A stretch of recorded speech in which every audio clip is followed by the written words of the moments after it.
হ্যাঁ, হ্যালো ঈশিতা। হ্যাঁ হ্যাঁ, আমি একটা ক্লায়েন্ট মিটিংয়ে আছি তো, তাই আমার একটু ফিরতে দেরি হবে। কি বললে, আগামীকাল সন্ধ্যায়? কিন্তু না মানে, কিন্তু আগামীকাল, আচ্ছা আচ্ছা, আচ্ছা ঠিক আছে। আহ, আচ্ছা হ্যাঁ, আচ্ছা ঠিক আছে, তাহলে আমি আগামীকাল সন্ধ্যায় শেরাটনে পৌঁছে দেবো। আচ্ছা ঠিক আছে, ওকে।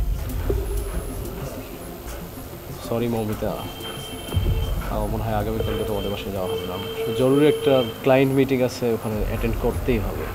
সো বুঝতে পারছি, মানুষ ইচ্ছা না থাকলে যে কত এক্সকিউজ দিতে পারে। এক্সকিউজের এখানে কি আছে? এটা খুবই সিম্পল এবং নর্মাল। আমি তোমার সাথে তোমার সামনেই কথা বললাম, তুমি তো শুনলে যে আমি ঈশিতার সঙ্গে কথা বললাম যে আমাদের একটা ক্লায়েন্ট মিটিং আছে, ও আমাকে বলতেছে। তো এটা অ্যাভয়েড করার কোনো ওয়ে নেই।